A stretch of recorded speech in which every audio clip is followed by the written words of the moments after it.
There we go. Hello. I forgot to fix the the cameras, but we're there now. We're there now. You can see us. Let me just adjust it. Hello and welcome back to the spoilercast, the podcast where we talk about movies and we're not afraid to spoil them because spoilers. It's the spoilercast. And like we said last week, this week we are doing The Boy, Brahms, The Boy 2, the sequel that no one asked for. Literally, no one asked for this sequel.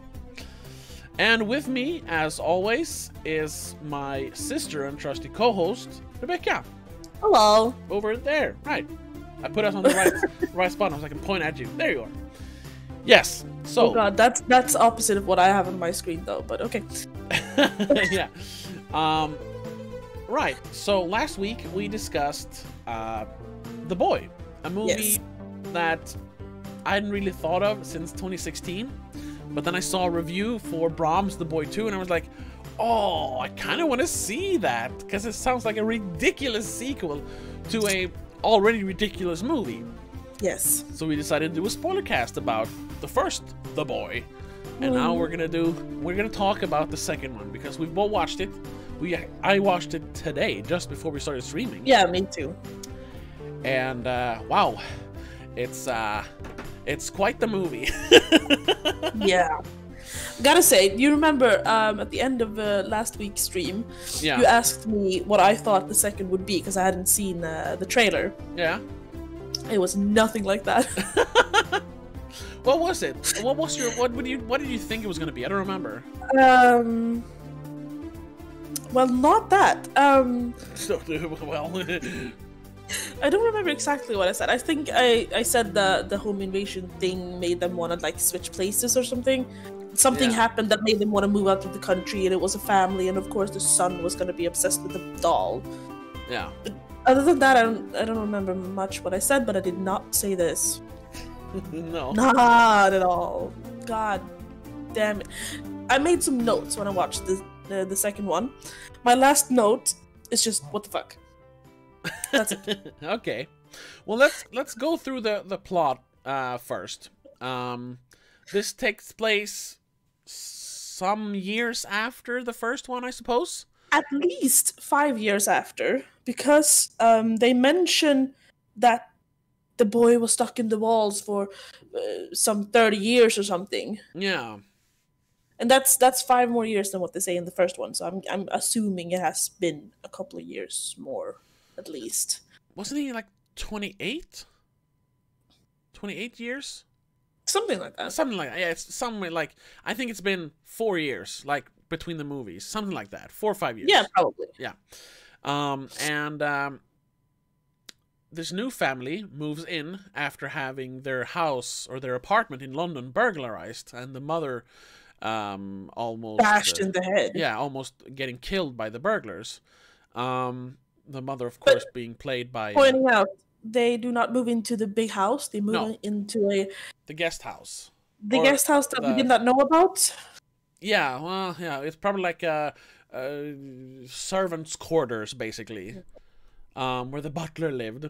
So they move into that. Yeah. So at first they're not even in the house, but they're moving there because after the break-in, yeah, the mother and the son are traumatized. The son is so traumatized that he won't speak anymore. So they move out to the country for some peace and quiet. And it's just like a vacation, though, right? Yeah, they're going to be there for... planning on being there forever. No, not forever, but they're going to be there long enough so that the father still works. He works from home, they mention. Yeah. So I think they're going to be there for some months or something. Mm.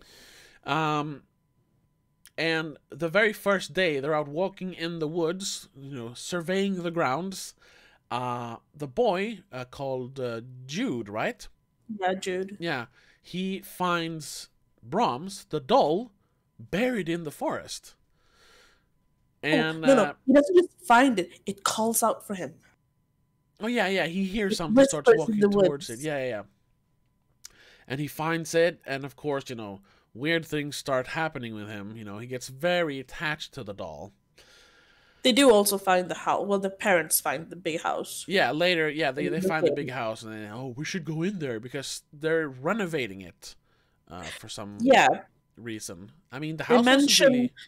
No, the woman who leaves them the keys, she mentions that the new owner of the mansion was supposed to restore the big house as well, but he got sick or something. Oh, right. So there has been a new owner after the first movie. Must have been. Apparently. Oh, okay. Apparently. So then this is the first 15 minutes maybe. Sort of. Then nothing happens for the next 45 minutes.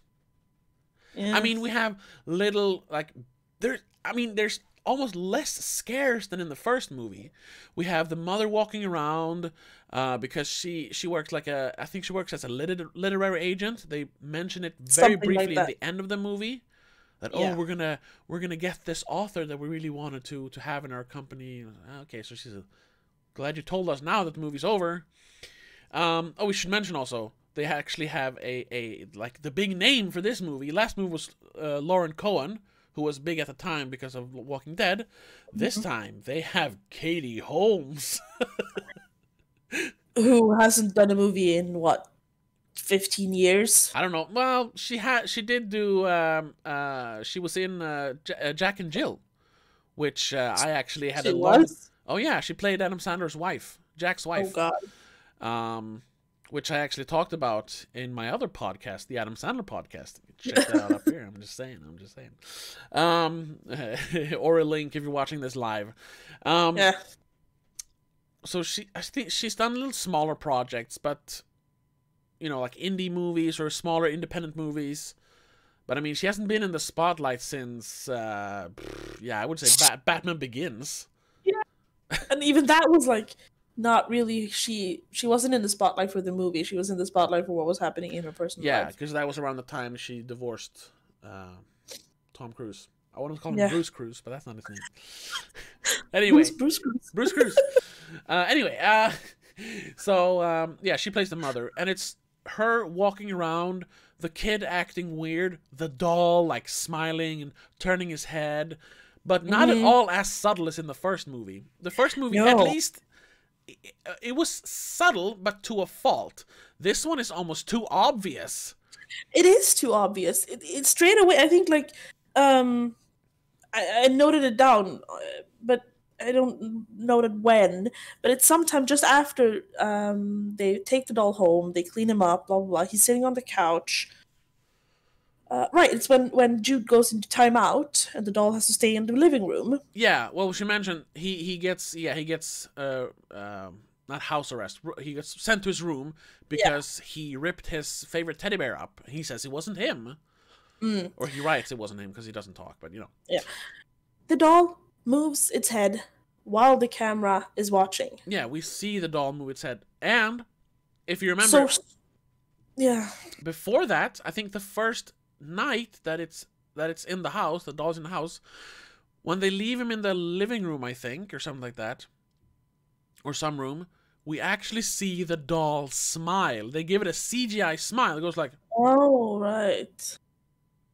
Super weird. I almost didn't notice that, to be honest. And the eyes moved.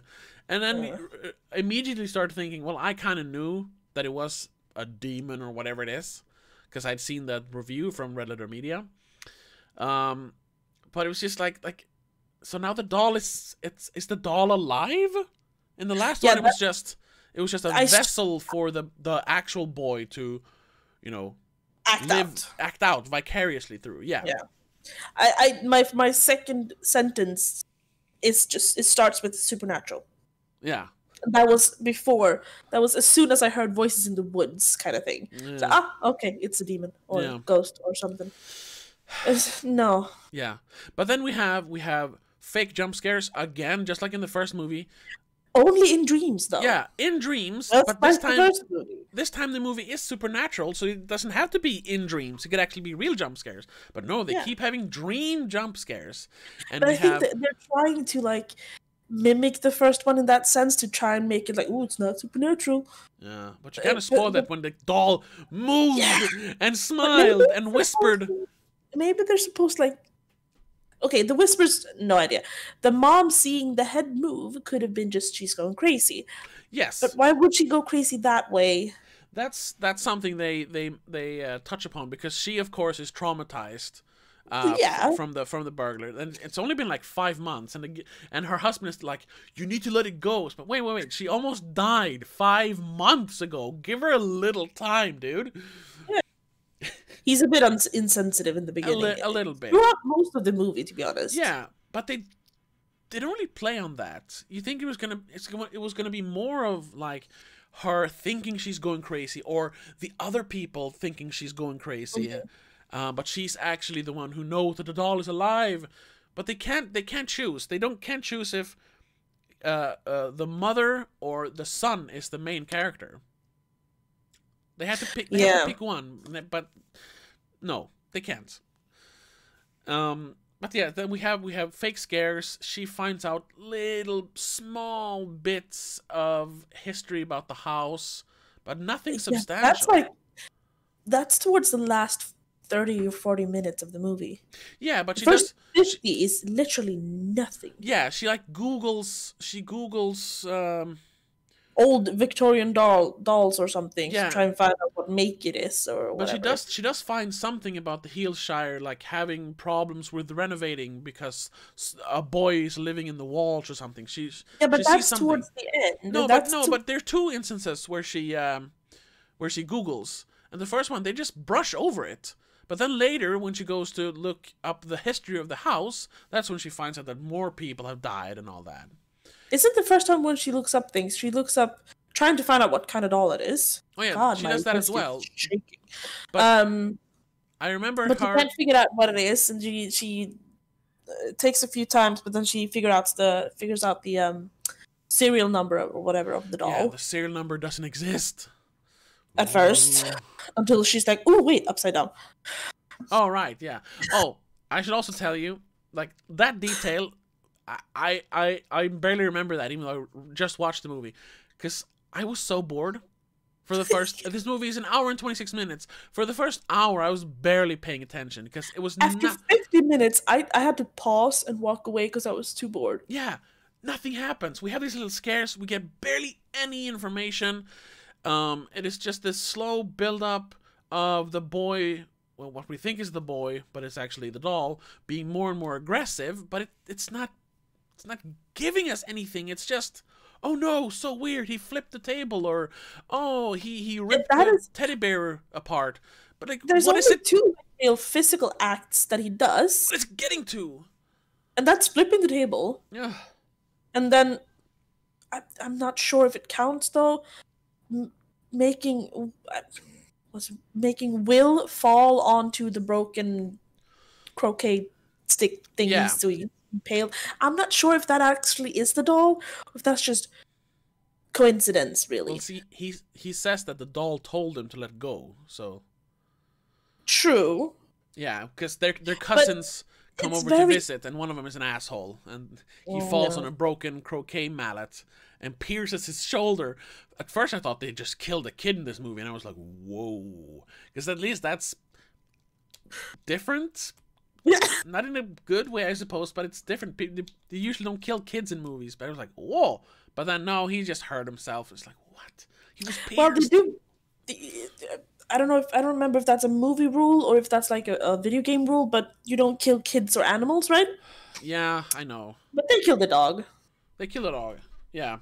Yeah, there's also... And that one is really not explained, and it's really weird. Yeah, we don't really know why or who did it. But we should mention the owner of the dog is a new character who is some sort of groundskeeper for the place, or caretaker. Joseph something. Yeah, played by, what's his name? Is it Michael Smiley, I think? I don't remember, and I that's not Michael Smiley. That's the other guy. What's his name? I forget. Anyway, I recognize him from other stuff. Yeah.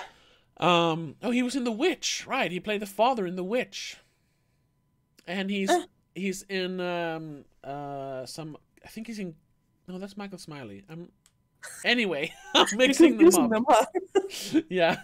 There it is. I can find you the Twitch now. I can see. I don't know if there's any comments yet. Nope. No. It actually notified you now? No, probably a while ago, but. Oh, okay. Anyway. It wasn't doing it in the beginning. Anyway, yeah, so he seems to have like a connection to the doll. You don't really get it at first. No, but he said when he asks Jude like, "Oh, what's the doll's name?" and he writes Brahms. He says, "Of course it is. That's its name. His name." She's like, "Oh, there's something going on, you know?" Yeah. I just figured he knew about the history of the place. Yeah, yeah. But then when we have like 15 minutes left of the movie, if you don't count the credits, everything happens at once. We realize that the doll has been in the house for like decades. Centuries almost. Yeah, which I don't think syncs up with the first movie. I'm pretty sure they mentioned that the mother bought the doll after the boy died as a surrogate, but I guess it was there before, so maybe she found it in the attic or something. I don't know. Actually, in this movie, they show it as the boy and the doll living together. Oh, right. But they never mentioned it in the movie, in the original one, right? No, in the original, it's. I think they actually say that the mother buys or finds the doll to replace her lost son. Yeah, exactly.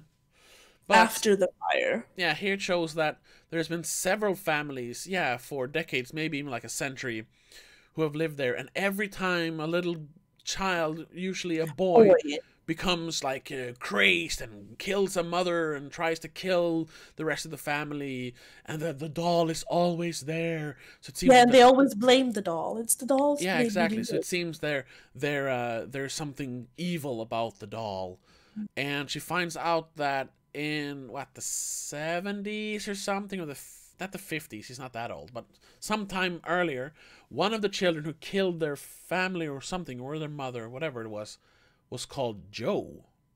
And she's like, "Oh, Joseph." I did not catch that. Okay. He was actually one of the children living in the house. So when he turns up the last time in the movie, he's all crazed and like, "Oh, the doll, the Brahms brought you here, and I have to take care of him," or something going on. And I just thought that maybe I didn't catch that, so I didn't really get why he was so obsessed with the doll and why he was so influenced by the doll. Yeah, I might be misremembering. But that makes more sense, to be honest. Yeah, it was something like that, because she reads the name Joseph and like, maybe she does. Yeah, and then it turns out that he mentions that the doll or Brahms or whatever it is can like sense vulnerable people that are in need of protection. And he brings them to the house. How? Because he's a demon. Yeah, because they have a bunch of like supernatural hints. Like the dog hit the doll, obviously. Yeah. And seeking up traumatized or damaged people is a thing that demons do, apparently. Because they're vulnerable. Yeah, easy targets. Yeah, it's and animals can sense spirits, whether they're good or bad. Yeah. Apparently. But yeah, I don't know. Yeah, and he mentions he starts talking about that they have to stay or something. I don't even fucking. He was just rambling on, and then she throws and he says he's put Jude in a safe place. For some reason, I don't know why. I thought safer now than ever or something. Yeah. And then she throws, because he lights a bunch of candles for some reason. They don't turn the lights on. He lights the candles because it's creepy. Because he's used to living in that old house where there's no power. Maybe. Probably. The mother. This is when the father, for some reason, he went on like a business trip or something. No. He's at the hospital with his brother and the kid that was. Yeah, that's right. I didn't even think of that, because I was just like. I don't understand why everyone leaves except the mother and Jude. All right. you could have left like the baby sister or something, but no, she has to come. But why can't Mom and Jude come? You still have 2 cars. I don't know. Everyone could have gone. Well, I think Jude doesn't want to leave or something. I don't know. Maybe they don't want Jude there because the other kid thinks Jude did it. So, Yeah. but yeah, he at the hospital. Then the father hears some mentioning, "Oh, you live in the Hillshire house. Oh, I wouldn't even if they paid me, I wouldn't go there." Nice accent. But he sounds like that. I don't know where that's from, but it's a specific English accent. Somewhere.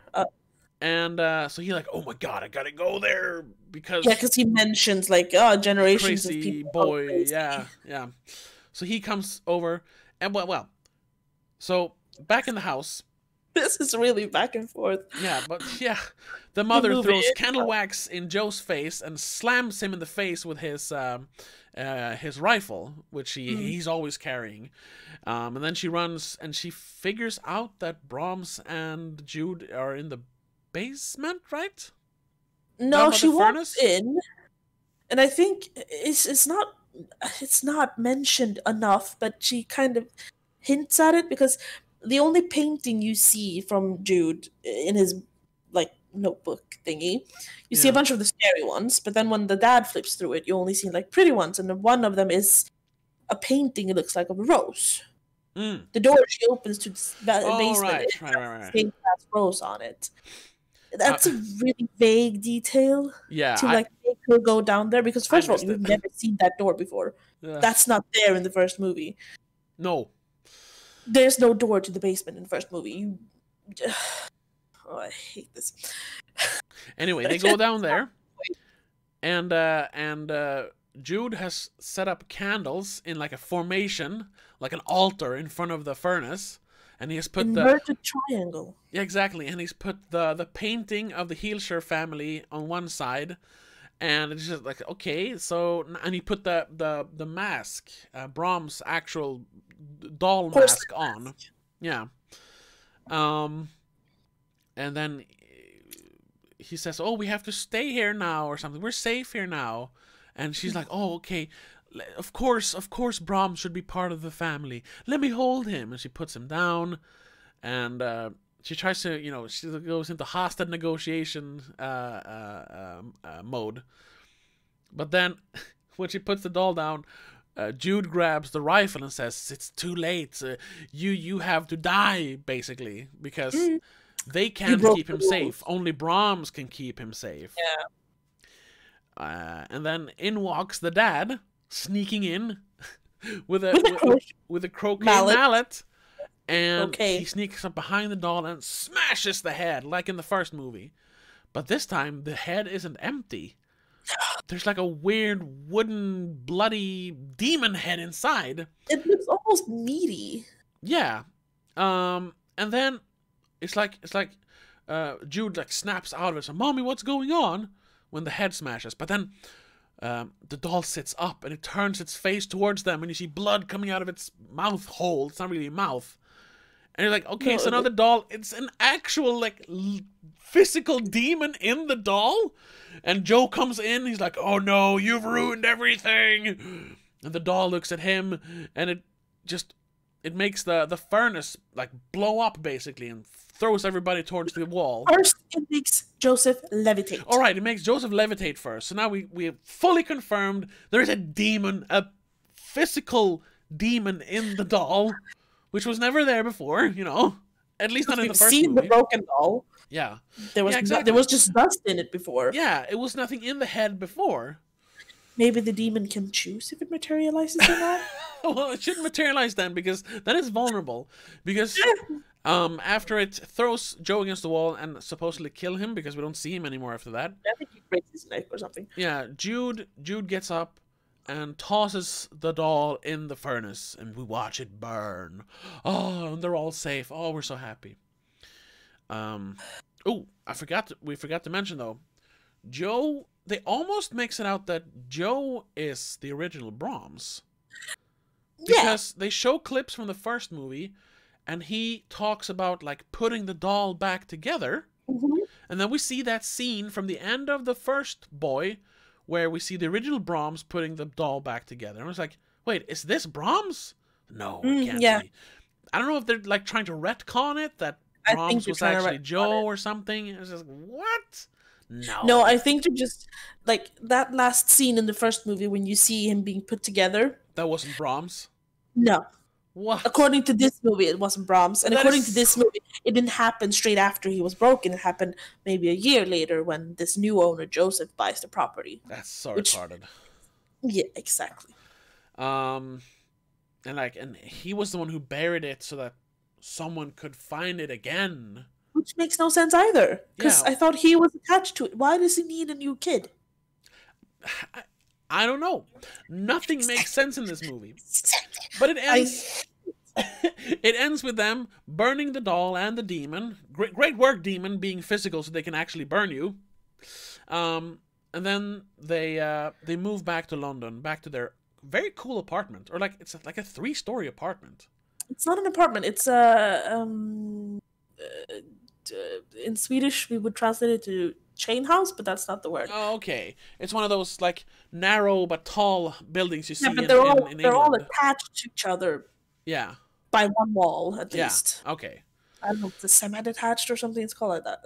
I'm not sure. I don't know. But anyway. They have a bunch in London. Yeah. Very, very nice modern house. Yeah, I like that one is especially modern compared to the neighbors. Yeah, exactly. It sticks out, which I noticed.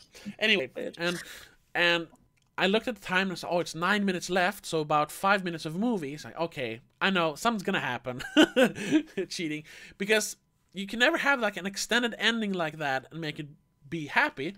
So of course they sit down, they have dinner, everyone's laughing, everyone's happy. Almost too perky.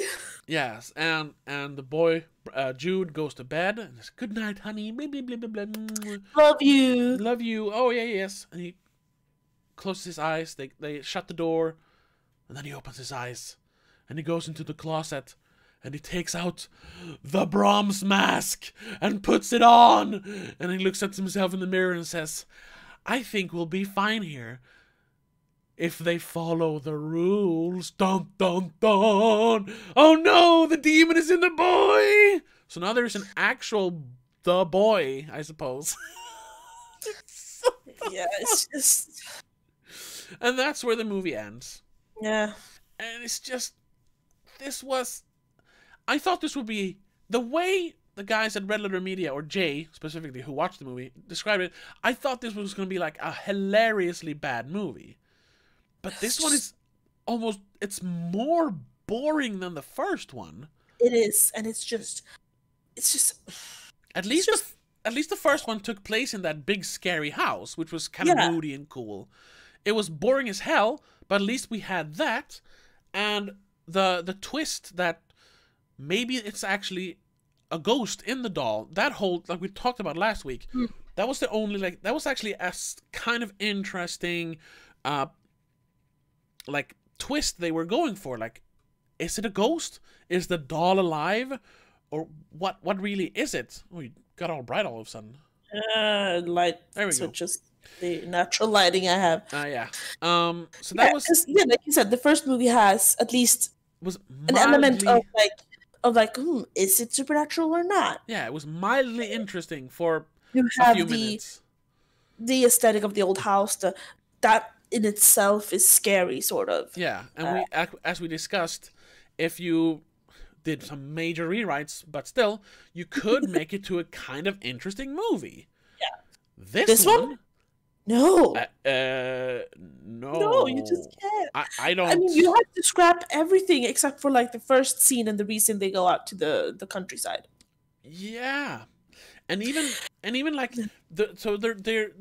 they're barely in the old house, which looks like it's been, rotting for, 20 years when they go into the original Brahms room. Which is because Brahms' room hasn't been touched. Yeah, but, the ceiling's fallen in and stuff. It's weird. No, but the rest of the house is they've started restoring it. Yeah, but how did it get so dilapidated in 5 years? I don't know. Maybe it's more than 5 years then. I don't know. Maybe. Or, the weather on the English countryside is really bad on wood. So, it's... Yeah. I don't know. But instead we spend a bunch of time in this much more modern, but still not super modern, but more modern guest house, which is super boring. Low ceilings, only one floor. So, well, Right. and there's even less scares than in the first movie, so we don't even get bad jump scares. We get no jump scares. Not even not even the dream scenes are scary this time. No. I think once I actually sort of did a bit of a twitch, almost a jump, but I think that was mostly because I wasn't paying attention, and then all of a sudden, yeah, the only time I reacted, had any sort of emotional reaction, was when the kid fell on the broken crochet mallet. Because I was like, oh my god, he got impaled. I was like, oh, but then it's like, oh, he just hurt himself. Oh well, okay. I mean, that's good, but come on, it's a horror movie. Kill him, kill the kid.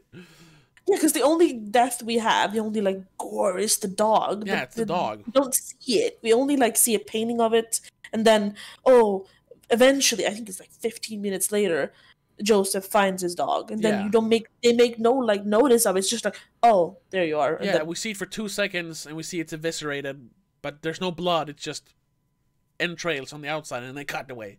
Because it's a PG-13 movie, so you got to keep it safe, man. So yeah, the story is boring. I gotta say, the actors are more boring. At least Lauren Cohan, when she thinks she's going insane, was kind of fun. Something happened, she reacted. Exactly. Here's nothing. It's just, no offense to the actors, but this wasn't. They barely acted. They just said their lines and went about their way. I mean, yeah, and somehow it felt more constricted somehow, even though they had a connection to the outside with phones, and they had a computer. Yeah, they could talk to the child psychologist who was helping them. But it was just something different when you had Malcolm from the first movie, him actually coming to the house and being this link to the outside world. It was it made the movie feel more alive somehow. It sounds like I'm giving the first movie praise. I am, to a certain extent, because it's not a good movie. The first, like we discussed last week, The Boy is a terrible movie, but The Boy 2 is even worse, so you kind of have to praise the first one for at least being not as bad. Yeah. So there's nothing, and then there's this weird supernatural twist in the end. That makes no sense compared to the first movie. They just took the first movie and sort of well, we're just going to take the doll and the house, and then we're going to scrap the rest. Yeah, but it feels like they want to set up, the Brahms legacy. They could make another one, and in 10 years we have, 5 Brahms movies, or the Boy movies. But since they're retconning the entire origin, so to say, in the second movie, the connection is almost severed. So now we have 2 separate movies instead of a movie and a sequel, basically. Yeah. So, I mean, they fail. I don't get why they changed the background that much. They could have gone with the fact that the doll is replacing the lost son, and that Brahms got back to life. He could have been Joseph. They could have played it that way. That would have made more sense than it being a fucking demon. Yeah, or make it more esoteric, that it's actually, we don't really know. It seems like the doll drives people crazy, but it's just a doll. Why are these children always going insane and killing people? It's just a doll, but it's something. It's a metaphor for a broken mind, like both Brahms and Jude have. Now we're have played into the original Brahms. Yeah, exactly. First Brahms in our case. Yeah, exactly. Because that makes no sense either. The doll is named Brahms. He was named Brahms by Mrs. Hillshire after their lost son. Yeah, yeah. Why would the doll be named Brahms if it wasn't for that? Yeah, exactly. It was always named Brahms, but the Brahms from the first movie was also named Brahms. That's just a coincidence. It's a very weird coincidence to have if they don't have a connection in the first movie. Yeah, you see, they don't. Yeah, they don't connect. They didn't think to connect the movies, or like they willfully disconnected the movies for some reason. And this is the same writer as the first movie. I forget her name. Yeah, I don't remember. It's not the same director, but it is the same screenwriter. And she's the only one who wrote it. There's no like committee or anything. Let me see if I can find it. Brahms, the boy too. Brahms. Actually, this movie would have made more sense if they just gave the doll another name. Yeah. She Same doll. Fine by that, but Stacy Menier. She wrote The Boy and she wrote this one. So she knew the whole plot, and no one like forced her to make another movie. Why did she change it to the worse? Or maybe someone did force her, like producers or something. We shouldn't. We needed to be a demon movie. Yeah, I don't know. Yeah, you have to spice it up more. Wow. Well, they failed spectacularly. I'm really disappointed in this one. I actually thought it was going to be so bad that it's good, but it was just boring. Bad. Yeah. There's nothing to like save it either. Like the acting was terrible, even from known actors. The music was terrible. Like they had, it was sometimes you could barely hear it, but then in like the scene where Joe talks to Katie Holmes, in that the candlelit room when he says, "Oh, I've put Jude in a safe place," when he goes crazy. Yeah, that scene should have been almost like completely quiet and like shot with a handheld camera to make it a little shaky, but instead you have this like music in the background. It's like, shut up! We know it's scary because he's crazy. You don't have to tell us with the music. And yeah, the camera work, I didn't even notice it in the first movie because it was just bland, whatever. But here, everything is like lockdown shots or like on dollies, so they can move it around.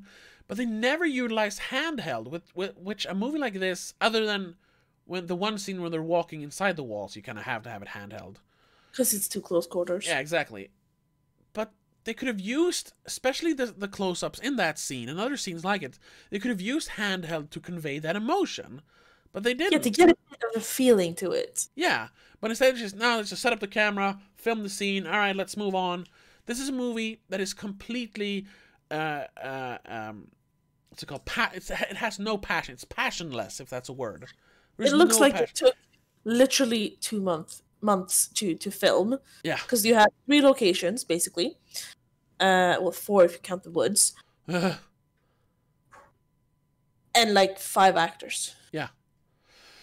So, and this feels... Well, 8 if you count the family that comes to visit, but they're literally in the movie for 5 minutes, not even 5 minutes. I think it's even, it's less. It's between 2 and 4 minutes. That random dude in the hospital and the lady who gives him the keys. Yeah. And it just feels like the first one was definitely like a pretty soulless cash grab, but I think there was some passion. There was potential in it. There was potential. I think Stacy Menier actually wrote it because she wanted to write a good movie. She just failed.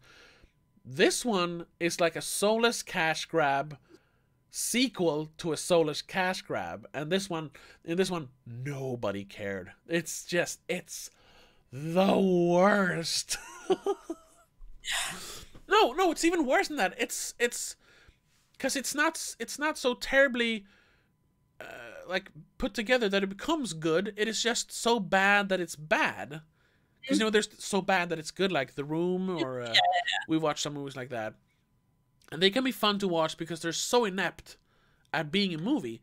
This, if we're gonna like be totally objective, it looks like a movie.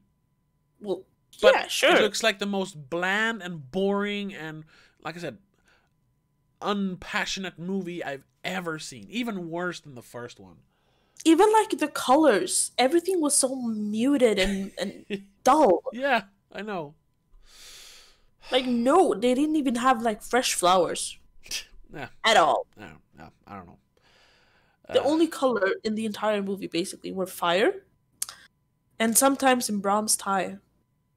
No, there was one more. I thought I was going to mention it. When they sit down, they have 2 dinner scenes in the movie. The first one is when they're eating in the house. And they're talking about, no, Brahms don't get to eat anything today because he wants. Yeah, the one that ends with the table being flipped. Yeah, exactly. They're eating white fish, boiled potato, and peas. No sauce on that, which you can see. Yeah, please. So the blandest meal you can ever have. But those green peas, they really pop. I was like, hey, look at those very green peas. Those stuck in my mind more than anything in the movie because they had a vibrant green color. And I was like, hey, they look like nice peas. I like peas. I'd like those. That's the most attachment I had to the movie. Those peas look nice. That's just horrible. I kind of feel bad for the writer, to be honest. Yeah. I don't know. I mean, you could save this as well, but it takes a lot, and you're gonna have to rewrite. It would be a different movie altogether. Yeah. Yeah. Like I said, I buy the concept of the beginning of the burglary gone bad, traumatized, both mother and child, of course. Like, yeah, make it a story about trauma. Don't make it a story about a demon doll. Trauma. They could have kept, because that was the theme in the first one. You kind of played on her previous trauma, even though they didn't mention the trauma in that one. Now they actually mentioned the trauma in the beginning. Why not play on the trauma again? Yeah, this is a different kind of trauma. Yeah, make it seem like Brahms is breaking into them more than like in the first one when it was like Stockholm syndrome, that she wants to take care of it, the lost baby. Yeah, exactly. Like make it a story or series of movies. If you want to make more movies, because of course they want to make more movies, but I can't see them making the third one. They can't. No, this is not going to do well, especially considering when they released it. Yeah, exactly. Why release it in a pandemic when no one can go to the theater? I mean, no one's going to actually go see this one eventually, because if they wanted to see it, they're going to do like we did, find a way to see it online. Yeah. Well, they did release it digitally, so. Yeah, I saw you could rent it on Amazon, but we Americans not in our territory, because there's borders on the internet for some reason. The only place there shouldn't be borders, there are. Anyway. So it's not going to make any money from the box office. I don't think they made any money. They're only going to make some money if people actually rent it to see it. Yeah. And that's not going to be enough, because not enough people are actually going to do that. Most people probably don't even remember the first movie. No, and that's what we discussed in the last episode. Like, why make a sequel to this movie? Nobody cared about the first one. It made its money back. It made that, like, $30 to $40 million, which you get in an opening weekend because, all the kids want to go see the Scary Doll movie. Because it came out at the time when Scary Doll movies were a thing. Yeah. But nobody cared about the movie after that. That's why the movie was out of the theaters, and they took the money and ran. Good for you. Why try and make a sequel that, just like we said last week, just write a different scary movie and do like the first one? This scary movie, you could have used almost everything. I mean, it was bland. Yes, it would have been just as bad as the first one. But if you didn't try to connect it to the first one, it would maybe actually be a little bit better. I don't know, maybe. I mean, then you wouldn't the same movie. But you wouldn't make these annoying connections that don't make sense. That wouldn't bug you. You wouldn't anticipate the sort of things that Brahms did in the first movie, like, the subtle. Okay, every doll will do the subtle head movement, but you wouldn't just go, "What the fuck," when you see that he's a physical demon inside that doll now. Yeah. So you could have made a new doll movie, but just don't connect it to Brahms. Yeah, exactly. Just looking it up. I don't know. It cost $12 million to make. No, wait. Oh, right. They ruined Box Office Mojo. Sorry. I can only see what it actually made. But I think it has like a 10... Office Mojo? What, the website? IMDb bought up Box Office Mojo. And instead of giving you all the information that you got before, like all the detailed releases Yeah, and how yeah. it did week from week in different countries and the budget and all that. All you can see now is how much it made. Unless you become If you don't pay for IMDb Pro, which is like $120 a year, which is not worth ridiculous. it. No, but it made $20 million worldwide. The second one or the first one? The second one, and I think I've read somewhere that it was on a budget of about $10 million, and since they made no marketing for this, they probably made a profit of about $10 million. So they made some money and they're done. That's fine. That's over. That sounds like a very low budget movie. Oh yes, it is very low budget. $10 million is nothing in Yeah. Hollywood. Yeah, It's a lot of money. considering they had, I recognized the dad. I recognized the kid. Obviously recognized the mother. Yeah. We recognize Joseph. They're not nobodies. They are actors that I you sort of only recognized Joe and Katie Holmes. I don't know who any of the other was. I think I've seen the kid in probably a TV show or like some tween movie. I don't know. Maybe, I don't know. Either way, yeah, it's a super low budget movie because they knew they weren't gonna make enough money, you know. So they spent the bare minimum and made the bare minimum back. So like, okay, so for them it probably was a success, but I don't think they're gonna take a chance and make a third one. They'll probably write something different. It's because it's just what it is. It's just a cash grab. There's no passion in this, like we said before. Just try and write another movie, but don't connect it to this. Why? Yeah, or try and actually get a good director and a good writer. Sorry, Stacey Meneer, I don't know you, but from the two movies I've seen you written, sorry, but like look at. I keep using that as an example. Get Out was a really good movie, well made, scary, and funny. And it had like an interesting theme. It was made for like $5 million and made over $100 million at the box office. Of course, some of the politics plays into that, of course. But I mean, it was a well-made movie which cost even less than this. Like, take a chance on new directors that have good ideas. Give them a few $1 million. Let them make the movie they want to make. Don't try to force a sequel to a terrible movie nobody cared about. Like, try something different. That's what I think. I figured out where I recognize the father from. Yeah? He's an extra in Blacklist. He's an extra in Blacklist. Well, good for him. He now got a second starring role or whatever. He has done a few. He was in American Sniper and stuff as well. Oh, okay. And I recognize the kid from either Stranger Things or Gotham. He's in both, and I don't remember where I recognize him from, but I've seen him, obviously. I don't know. I've seen both Stranger Things and Gotham, so I've only seen first season of Stranger Things and I think 2 episodes of Gotham. I don't know. So I don't know. But yeah, they're not big name actors either. It's just no. Katie Holmes was that big was the draw. name. Yeah, and she's not enough. I'm sorry, but no, honey, no. you're kind of washed out. Don't say Her that. acting wasn't that good. Which one? Katie Holmes' acting wasn't that good. Come on, she was great in Dawson's Creek 30 years ago. Exactly now. It's like she was bored and just wanted a project, and this was the only one she could get. Probably, yeah. She probably got $1 million for this, and you know, that paid for the renovation of her mansion. You know, it's a little bit of money on the side. I mean, she still gets residual checks from Dawson's Creek. Believe me, she's fine. She just did this to get a little extra cash. She just wanted to do something. No offense, but that's probably what it was. Yeah. Okay, I get to spend a month in London. I'll get $1 million. Okay, do some shopping and film a movie on the side. Yeah, fine. Yeah, It'll be fun. Yeah. Anyway, I don't think we have much more to say about the movie. No. It is just terrible, but not terrible enough to be entertaining. So it's the worst kind of movie. it somehow managed to be worse than The Boy.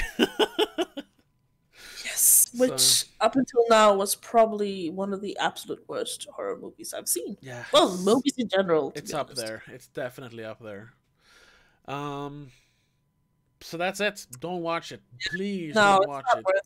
And I mean, this is a spoiler cast, and nobody's been here live, so maybe nobody did watch it, and they saw, oh, I don't want to hear spoilers. But please, if you listen to anything of this podcast, listen to the ending where we say, don't watch The Boy 2. It's terrible, terrible, terrible, terrible. It's just not worth your time. It's not worth your time. Not at all.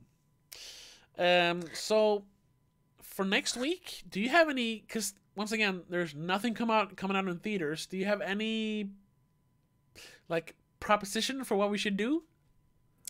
I don't know. I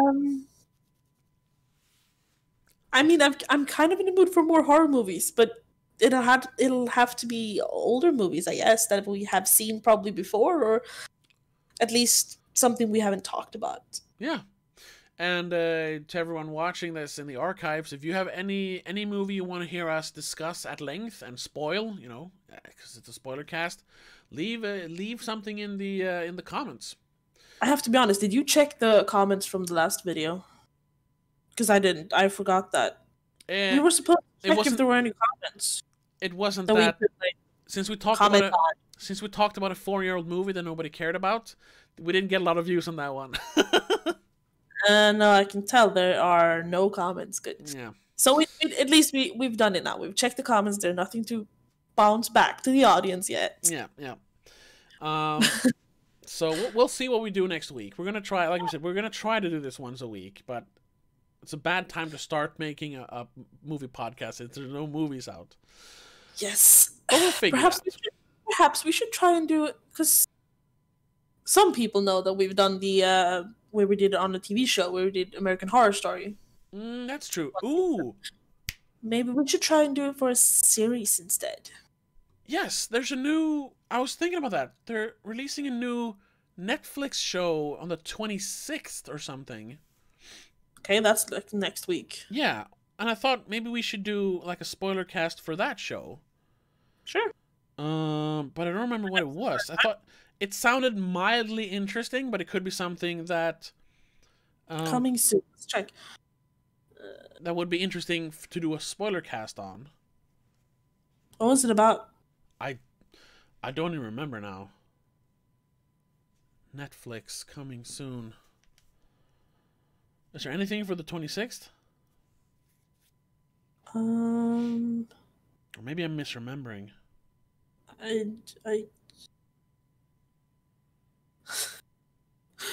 No, not really. Nothing that makes sense on what you're saying. Maybe I was thinking of... Maybe it was something that came up last month. Was there a new show recently?